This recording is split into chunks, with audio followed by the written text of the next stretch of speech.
Bonjour tout le monde, on va vous présenter aujourd'hui le nouveau Xperia T, qui est donc le prochain mobile de la gamme Xperia.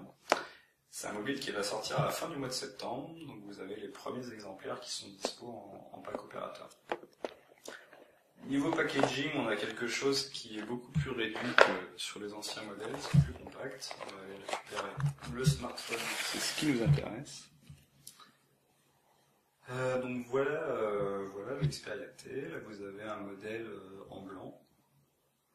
Ce qu'on peut constater tout de suite au niveau design, c'est l'abandon de la barre transparente qui était présente sur les modèles précédents.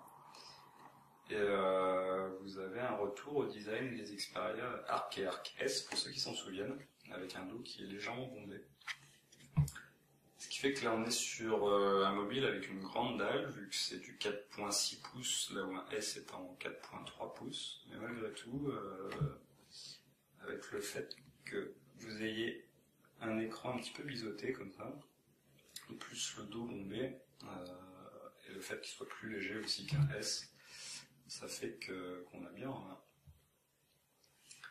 Pour ce qui est des boutons et de la connectique, là vous avez le bouton appareil photo numérique, volume moins, volume plus, le bouton power, ici une petite trappe qui permet de cacher une carte micro SD et votre micro SIM. L'autocollant NFC au niveau du capteur, le capteur photo vidéo HD qui est de 13 millions de pixels sur ce modèle. Au-dessus, vous avez un jack classique, et là, le port micro USB, donc en sachant que c'est du micro USB compatible MHL, ce qui permet de brancher un câble HDMI en sortie dessus. Pour ce qui est du processeur pour le T, on est sur du Qualcomm Crate 1.5 GHz, c'est donc du double cœur Snapdragon S4. Le système d'exploitation à sa sortie, c'est du Android 4.04. Voilà. Donc on est sur du ICS à la sortie, mais ce sera updaté sous Jelly Bean assez vite.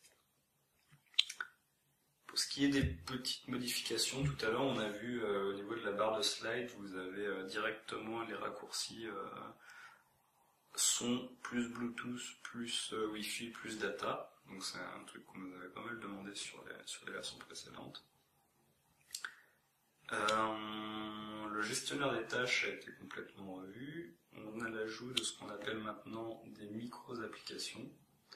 Donc les micros-applis sont des petits widgets qui sont indépendants des bureaux, on le voit ici, et que vous pouvez par exemple mettre en raccourci sur un écran. Donc voilà pour le T.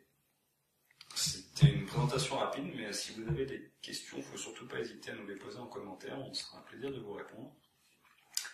Et écoutez, on se retrouvera sûrement prochainement pour de nouveaux tests. À bientôt, salut.